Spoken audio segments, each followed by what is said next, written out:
두통에 대해서 좀 강의를 하도록 하겠습니다. 저희 신경과에서 제일 메인이 두통이고 병원하고서 특히 두통 환자 많이 보는 것 같습니다. 두통이 워낙 흔하기도 하고 이게 제가 보기에는 그렇게 막 복잡하지 않은데 많은 의사들이 두통이라고 하면 처음에 약 몇 번 주다가 약간 혹시나 다른 위험한 질환이 있을까 좀 우려하는 경우가 또 상당히 많고 두통 환자 보는 걸 다들 별로 안 좋아하시고 두통 환자들 또 만성 두통 환자들은 워낙 좀 사이콜로지컬한 프로블럼도 많아가지고 신경과로 되게 많이 보는 것 같습니다. 그래서 이제 두통 환자 이게 저희 대학교 때 그러니까 두통이 사실 예전에 대부분 의사들이 병이라고 생각을 안 했던 시절이 불과 한 15년, 20년 전만 해도 두통, 1차 두통에 대해서는 따로 클리닉을 만들거나 한 적이 없었기 때문에 두통에서 뭐 이제 뇌종양의 뇌출혈 아니면 그냥 두통은 진통제만 주고 끝나는 질환이었는데 지금은 두통에 대해서 연구도 많이 되고 학회학도 많이 되면서 많은 환자들의 혜택을 보고 있는 것 같습니다. 그래서 저희 이제 대학 이제 레전스 때 교수님이 이런 강의를 하셨었는데 그 말이 진짜 잘 와닿는 것 같습니다. 두통 환자를 진료 볼 때 저희가 제일 생각하는 원칙은 편두통 환자가 원체 많고 진료실에서 보는 환자들의 대부분의 두통, 예를 들어 소아과에서 본 환자는 이제 엄마가 머리가 아프다고 그것도 대부분 편두통이거든요. 그래서 편두통인지 아닌지 확인해야 되고 워낙 이제 환자의 증상이나 이런 것들이 되게 많이 달라서 환자 얘기를 잘 들어야 되고 특히 위험한 거는 2차 두통 확인을 해야 되고 그 다음에 이제 두통 특이약물 예를 들어서 저희가 일반적인 진통제는 오히려 약물 과용 두통을 일으키기 때문에 두통 환자들한테 진통제를 깔아주는 거는 저희 쪽에서는 거의 금기로 생각하고 있는데 저희한테는 어떻게 보면 다행인데 지금 최근에 보면 어디 대학병원에서도 진통제 깔아줘가지고 오히려 두통이 더 심해져서 앉아서 이렇게 찾아오는 환자들이 있거든요. 그래서 그런 특이약물을 선택해야지 이제 진통제를 두통 환자들한테 주는 건 좀 가끔 한 번씩 먹는 건 괜찮은데 좋은 선택이 아니고 두통 일찍 기록해야 되고 약물 남용 환자가 생각보다 꽤 많아가지고 결과로 보고 있습니다. 그래서 진료실에서 만나는 환자들은 대부분 편두통이 제일 많고요. 그 다음에 그 메디케이션 오버유즈의 헤데이라고 약물 과용 두통이 제일 많은 것 같습니다. 그 외에 텐전 타임 헤데이이 1차 두통 중에서 제일 많긴 하지만 진료실까지는 많이 찾아오진 않습니다. 그래서 제 소아 두통에 대해서 좀 문헌을 찾아보니까 생각보다 소아에서도 두통이 꽤 많다고 되어 있더라고요. 오버롤 프레벌런스 가는 도입하는 되고 이제 나이가 들면서 점점 이제 많아지는 양상을 보이고 있고 저는 이제 소아 두통 뭐 많이 볼 일은 없는데 종종 이제 중고등학생들이 두통을 찾아오는데 그 친구들도 이제 보면 그 중에서 편두통이 압도적으로 많은 것 같습니다. 그래서 이제 항상 두통 환자를 볼 때 제일 조심해야 될 거는 2차 두통 감별하는 게 제일 중요한데 저도 1년에 한두 번은 아니겠지 싶었는데 알고 보면 뇌출혈인 경우가 뇌출혈 뇌종양 이런 게 숨어 있는 경우가 종종 있기 때문에 항상 두통 환자인데 새로 생겼다 그러면 일단은 찍진 않더라도 무조건 권유를 하고 차팅을 남겨놔야 됩니다. 그리고 제가 진짜 아닌 것 같으면 그냥 지나가는 말로 한번 약 한 며칠 먹어보고 안 되면 꼭 찍더라도 아니면 원하시면 지금 당장이라도 찍는 건 좋겠어요. 이렇게 지나가고 두통 환자들은 항상 CT, MRI 찍든지 안 찍으면 권유했다 차팅을 남겨둘 필요가 있는 것 같습니다. 그리고 그 외에 이제 힘줄 때 생기는 두통, 그다음에 갑자기 심한 두통이 생긴 뇌출혈을 생각을 해야 되고 다른 이제 열이 있다거나 시스테믹 사인이 있으면 꼭 이제 생각을 해야 되고 그러니까 결국은 이런 환자들은 다 이제 특히 소아들 같은 경우는 CT가 약간 부담스럽기 때문에 가능하면 MRI 권유드리고 있습니다. 그다음에 이거는 애들은 잘 없을 것 같고 이거는 당연히 이런 애들은 확실히 그 의식이 처지거나 그다음에 다른 심리학적 이상이 있으면 응급처리에 대치로 가게 되고 애들 같은 경우에 이제 자고 이제 두통 때문에 깨거나 아침에 일어날 때마다 이렇게 머리가 아픈 거는 이제 인트라크레니얼 프레셔가 증가됐다는 걸 좀 시사하는 소견이기 때문에 이런 경우에는 꼭 이제 한번 찍어봐야 되지 않나. 그래서 2차 두통은 저희는 그냥 쉽게 이제 VIP로 나눠서 외워볼 수가 있는데 이제 베스큘라 헤드액이 있고 인펙션, 인플라메이션 때문에 생기는 헤드액이 있고 그다음에 프레셔 이제 뇌압이 증가하면서 생기는 이제 헤드액이 있습니다. 그래서 새로 생긴 두통이고 힘주고 자세 변화에 의해서 생긴다 이런 거 확인을 좀 해야 되고 이제 두통을 이제 놓치면 너무 큰 이제 사고로 이제 번질 수가 있어서 항상 저도 개원하니까 안쪽에 CT, MRI가 예전에 병원에서는 항상 쉽게 찍을 수 있었는데 지금 쉽게 못 찍다 보니까 좀 무서운 게 있는 것 같습니다. 자, 오늘 제가 사실 주로 말씀드리고 싶은 거는 이제 편두통입니다. 우리가 이제 2차 두통 같은 경우에는 그래도 대부분의 의사들이 감으로 이건 아닌 것 같은데 하면 대부분 이제 걸러지는 것 같은데 이제 많은 편두통 환자들이 제대로 진단을 못 받고 그냥 약물 치료만 하고 또 할 수 있고 또 소화 두통도 대부분 제일 많은 게 이제 편두통이기 때문에 편두통에 대해서 말씀드리겠습니다. 편두통은 일단 이제 최소한 5번 이상 있으면 편두통이라고 진단이 되고 횟수가 이제 5번 미만인 환자들도 종종 있는데 처음 생기는 특히 10대, 20대 이런 경우는 이제 프로버블 마이그레인이라고 저희가 진단을 하게 됩니다. 그리고 두통 발작이 4에서 72시간, 소화의 경우에는 진단 기준에도 소화는 2시간에서 72시간으로 조금 시간 베리에이션이 다르고요. 경험적으로는 72시간 이상 지속되는 경우도 워낙 많습니다. 그리고 편측, 위치, 각동, 그다음에 두통이 매우 심하고, 그다음에 계단 오르는 등에 의해서 심해지고, 구역 이렇게 있는데 실제로 이런 진단 기준이 다들 모든 병이 그렇겠지만 저기에 정확하게 맞지 않는 환자가 워낙 많습니다. 실제로 저희가 생각하는 편두통은 저기에 있는 진단 기준보다 훨씬 스펙트럼이 너무 넓어가지고 저기에 잘 맞지 않다고 해도 조금이라도 이제 편두통을 시작하는 보면 특히 이제 머리가 아픈데 속이 좀 메스껍다. 속이 메스꺼운 두통은 이제 뇌출혈 같은 2차성 두통 아니면 편두통이라고 보면 됩니다. 그래서 속이 좀 메스꺼운 경우에는 일단은 2차성 두통 생각하고 그게 아닌 것 같다. 예를 들어서 이런 두통이 오래됐다. 6개월, 1년 이상 되었다. 그래 반복된다. 그러면 2차 두통 가능성이 매우 떨어지기 때문에 그런 경우에는 이 사람은 편두통이라고 생각을 하고 편두통에 관련된 검사나 그다음에 편두통에 관련돼서 치료를 시작하면 대부분 잘 좋아집니다. 그래서 특징적으로 편측 위치나 이런 각동 양상이 있으면 확실한데 요거 아닌 두통 환자들 특히 많고 소아 편두통은 또 진단 기준 두꺼운 책자가 있는데 거기에도 보면 이제 애들 같은 경우에는 양측석으로 오는 경우가 워낙 많다 이렇게 되어 있습니다. 그래서 편두통의 특징 중에 제가 생각하기에 제일 중요한 특징은 반복된다는 것입니다. 괜찮다가 아프다, 괜찮다, 아프다. 이제 반복이 되고, 그 다음에 아까 말씀드린 대로 이제 속이 좀 메스껍고 이런 요소가 있으면 일단은 편두통을 의심하는 게 맞다고 생각이 듭니다. 그리고 이제 좀 진단이 애매한 경우가 애들도 보니까 종종 있던데 이제 만성 편두통으로 넘어갑니다. 만성 편두통의 진단 기준은 한 달에 15일 이상, 3개월 이상 아픈 게 만성 편두통인데 일반적인 우리가 많이 보는 에피소드익한 마이그레인에 비해서 강도는 좀 약해지고 대신에 약한 두통, 환자들이 흔히 머리에 안개 낀 것 같다, 머리가 무겁다, 머리가 맑지 않다 이게 맨날 첫날 지속이 되면 애들도 보니까 중고등학생 중에 종종 꽤 이런 애들이 있더라고요. 이런 사람들이 만성 편두통이라고 진단을 하고 거기에 맞춰서 치료를 해주면 좋아질 수 있습니다. 두통은 이건 제가 환자들한테 항상 보여주는 슬라이드인데 두통 어지럼증에 예민한 뇌로 태어난 유전적인 요인이 두통 유발자 예를 들어서 스트레스라든지 커피 같은 두통 유발 음식 날씨나 이런 것들이 그 시상하부에 이제 편두통 센터를 자극하게 되고 그게 일정 이제 스레쇼를 넘게 되면 뇌 신경 혈관을 따라서 두통이 퍼지게 되기 때문에 편두통이 단순히 머리만 아픈 게 아니라 이 트라이제미날 또 바스큘라 이런 체인을 따라 퍼지기 때문에 안면부 쪽에 이상 감각이 생기고 목 쪽에 이상 감각이 생기기도 합니다. 저희 과에 사실 많은 또 환자들이 좀 다른 과 가기 애매한 환자들, 얼굴이 약간 무기다, 저리다 이런 환자들도 많이 오는데 그런 환자들 중에 일부가 이제 편두통으로 진단되는 경우도 있습니다. 그러면 이제 유발 요인이 어떻게 되나? 이거는 인도에서 연구한 결과가인데 우리나라랑 조금 다르긴 한데 어쨌든 학교 스트레스, 그 아이들에서 생기는 조사인 거거든요. 그래서 스트레스라든지 요새 이제 저 같은 경우는 여름에 저희 거 환자가 좀 늘어나는데 그 중에 하나가 날씨가 너무 덥고 습하고 특히 요새 장마가 너무 길게 지속되면서 그 날씨 때문에 원래 모든 환자들도 심해서 많이 오고 또 어떤 환자들도 두통이 생겨서 많이 오고 있습니다.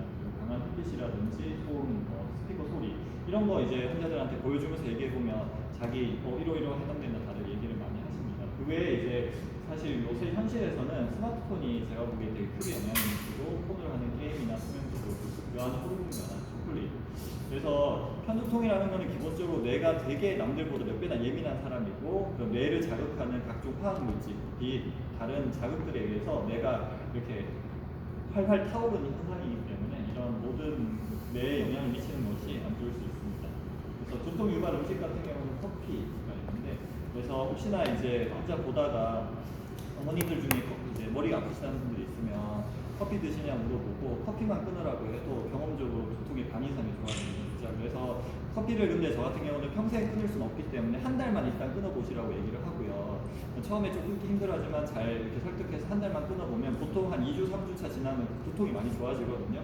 대부분 그렇게 한번 경험을 하고 나면 아 내가 커피가 진짜 내 몸에 안 좋다는 걸 알게 되고 그럼 한 달 지나고는 다시 좀 드시고 나중에 또 두통이 심해지면 그때 또 한 달 정도 약간 저 같은 경우 휴지기처럼 약간 그렇게 커피를 조절하라고 말씀을 드리는데 그게 생각보다 효과가 좋은 것 같습니다. 그 외에 이제 초콜릿이나 가공식 같은 것도 영향을 미칩니다. 이제 편두통 이제 치료는 이제 저는 개인적으로 환자 보호자 교육하는 게 되게 중요하다고 생각을 하고요. 이제 특히 소아에서는 그냥 유발인자 피하기, 두통 응급실 예방 지금 속도로 이런 설명을 드릴게요. 이제 항상 두통은 완전히 없앨 수는 없습니다. 두통은 완치라는 개념이 없기 때문에 치료 목표를 잘 설정하고 그거를 잘 이해시켜줘야 되는데 횟수 월 2회 이하로 두통이 생기고 이제 두통이 생길 때 응급약을 먹으면 금방 해결될 수 있게 그게 치료 목표고 그 정도만 유지가 된다면 굳이 매일 먹는 예방약을 안 드시고 그 필요시 응급약만 먹으면서 지내시면 됩니다. 많은 환자들이 저거보다 대부분 심해서 병원에 오고 있기 때문에 그래서 두통 이제 첫 번째로 중요한 게 생활습관 교정입니다. 유발 자극을 파악을 잘 해야 되는데 그래서 저희가 많이 활용하는 건 두통일기 같은 거 이제 어플리케이션도 있고 수첩도 있어가지고 아니면 그냥 각자 노트에 적어오라고 해서 확인을 좀 많이 해봅니다. 실제로 제 환자 중에 이렇게 보면 이렇게 기록을 하거든요. 이런 걸 보면 이제 적다 보면 나의 두통이 안 좋은 게 뭔지 이제 알게 됩니다. 실제로 많은 환자들이 자기가 뭐 때문에 두통이 생기는지 잘 모르기 때문에 여기 설명을 해주면 이제 그걸 피하고 두통을 피할 수 있습니다. 그리고 아이들 같은 경우는 스트레스가 워낙 이제 저는 그 개원하기 전에는 뭐 애들 많이 볼 일이 없었는데 개원하고 나서 이제 중고등학생들 보다 보면 애들이 정말 학교 생활이 힘든 일고 뭐 별의별 일 다 있더라고요. 그런 것들 파악해서 개선해 주는 게 필요하고 특히 수면 때문에 문제가 되는 경우가 워낙 많습니다. 그래서 아이들 같은 경우도 저희가 이제 지연성 수면 위상 증후군이라고 해서 늦게 자고 늦게 일어나는 이런 것도 두통이 안 좋기 때문에 그런 애들 같은 경우는 아침에 일찍 일어나게 하고 아침에 무조건 빛 자극이 제일 중요하기 때문에 아침에 햇빛 보라고 얘기를 해줍니다. 그리고 또 스마트폰 이런 걸 좀 줄이는 거. 그다음에 덥고 습한 날씨가 워낙 또 두통에 많은 영향을 미치기 때문에 여름만 되면 두통이 심해지는 사람도 워낙 많습니다. 그래서 그럴 때는 모자나 선글라스 같은 거 쓰라고 한다든지 그리고 또 어른들한테는 이런 얘기 잘 안 하는데 수분 아이들 같은 경우는 수분이 되게 중요하더라고요. 왜냐하면 또 편두통 있는 애들이 기립성 어지럼증이 돈 만드는 경우가 워낙 많습니다. 애들 보다 보면 기립성 어지럼증이 많아서 그런 애들은 중요한 게 수분 섭취 많이 하고 그다음에 하체 운동 많이 시키고 이런 것들을 시키고 있는데 그리고 운동도 워낙 좋아서 근데 운동의 단점은 효과가 나타나는데 시간이 오래 걸리기 때문에 운동 시작하고 보통 한 2~3달 지나야지 효과가 나타나고 또 잘 안 하기 때문에 조금 쉽진 않지만 운동이 교육을 잘 해서 저 같은 경우는 스쿼트 같은 거 열심히 가르쳐서 하루에 100개씩 목표로 시키고 있습니다. 그래서 그런 거 열심히 하다 보면 또 환자들이 되게 만족하는 경우가 많이 있습니다. 그래서 저는 이제 편두통 환자고 이런 거 설명하느라 진료 시간이 초진 환자들 한 20분 이상씩 보거든요. 그래서 좀 설명이 중요한 것 같습니다. 그리고 이제 응급치료는 이렇게 나오는데 책에 논문에 나오는 거고 저는 이제 하면 이제 PRN으로 이제 그러니까 두통이 자주 없는 경우, 그다음에 두통이 자주 있어서 예방약을 먹더라도 PRN으로 약을 처방을 해줍니다. 어른들 같은 경우는 3제를 동시에 처방하거든요. 그래야지 효과가 빨리 나타나고 좋기 때문에 그래서 위장약 하나랑 그다음에 진통제 종류 하나. 애들 같은 경우는 타이레놀 많이 처방을 하고요. 어른들 같은 경우는 나프로fen 많이 처방을 합니다. 그리고 틸탄이라고 편두통 전용약이 있는데 이게 효과가 진짜 좋은데 아쉽게도 아이들한테는 별로 적응되어 있는 약이 없고 그나마 알모그란정이라고 15세 이상에서 돼서 15세 넘으면 이걸 처방을 하고 그 어린애들은 나프로펜도 조절을 하고 있습니다. 진통제 성분에 주의할 점은 주 2일 이하로 복용하는 게 되게 중요합니다. 한 달에 열알 이상 복용하게 되면 약물 과용 두통이 생기거든요. 그래서 약물 과용이 안 생기게 그래서 약물 과용 생길 것 같으면 예방약을 먹어야 되니까 꼭 이하로 복용하도록 설명을 하고 처방도 많이 안 해줍니다. 그리고 이제 예방치료가 사실 중요한데 주 2회 이상 두통이 있는 경우에는 이제 매일 먹는 약을 줘야 되고 횟수가 적더라도 매우 심한 두통인 경우에는 또 예방치료를 하고 있습니다. 이거는 나중에 파일 같은 걸 단톡방에 안 올릴 수 있을 것 같은데 읽어보시면 될 것 같은데 이것도 그냥 제 개인적인 초식인데 저는 이제 아이들한테 쓰는 건데 어른한테도 사실 조금 비슷하겠습니다.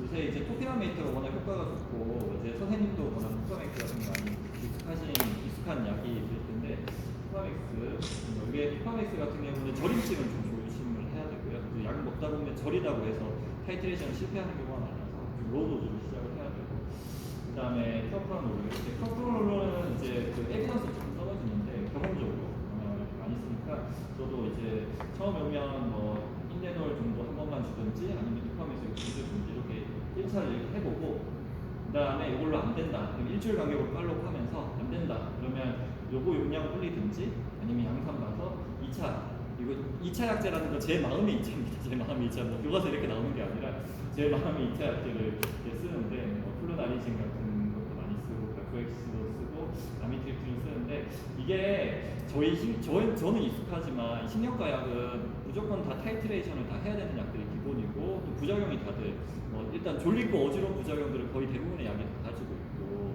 약주 보면 막 무용물에 대한 환자가 워낙 많아가지고 저 같은 경우는 초반에 그래서 항상 설명을 잘 하고 부작용 생기면 병원에 전화 달라 아니면 이제 부작용 생길 수 있으니까 로우 도즈를 시작을 하니까 효과 나타나는데 오래 걸리니까 효과 없다고 이제 안 오지 말고 계속 오라 그런 교육을 좀 잘 해야 되는 것 같습니다. 그래서 대부분의 이제 교과서에 봐도 그렇고 제가 다른 병원 다니다 온 환자들 보면 예방약 먹어도 효과 없어요 이런 환자들이 되게 많은데 보면 용량을 제가 보기엔 터무니없이 낮게 쓰는 경우가 상당히 많습니다. 스타팅은 이렇게 하지만 이것도 어른들이 이거보다 높게 시작하거든요. 하지만 여기보다 한 3배, 4배 이상 용량을 쭉쭉 올려가야 되는데 보통은 이렇게 한번 줘보고 한 달, 이거를 한 달치 처방을 한다면 효과 없다 이렇게 하는 경우가 많습니다. 그래서 이런 두통 치료할 때는 이제 약을 주고 그다음에 일주일 간격 정도 팔로우하면서 용량을 계속 조금씩 이렇게 늘려가면서 반응을 보면 웬만하면 크게 치료 실패하는 경우는 잘 없는 것 같습니다. 성인은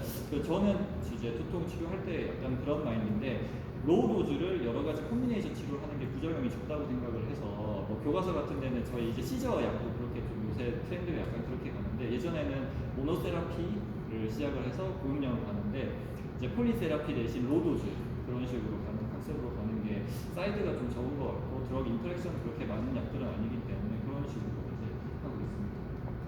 그리고 요새 성인에서는 이거는 이제 소아에서는 아직 적응이 안 되지 않았는데 요새 두통 보톡스 많이 하고 있고 만성 偏두통에 치료가지고요. 비용이 비싸서 좀 단점이 있고 최근 이제 올해 1월 작년에 이제 우리나라에 국내 처음 출시된 약인데 이제 저희 편두통에서는 제일 핫한 이제 CGRP라는 거 스타게티드 몰리큘러 세라피라는 게 있습니다. 한 달에 한 번 주사 맞고 이거 역시 효과가 좋은데 장점은 한 달에 한 번 그냥 예방주사 맞듯이 주사 맞으면 되고 부작용이 거의 없기 때문에 그런데 비용이 한 대 60만 원 정도 해가지고 비용이 너무 비싸서 저희 안 되면 입원시켜서 주사 맞으면 그렇게 하고 있습니다. 네, 준비하는 건 여기까지고 강의록은 다음에 단톡방에 올릴 수 있도록 하겠습니다. 궁금한 게 있어서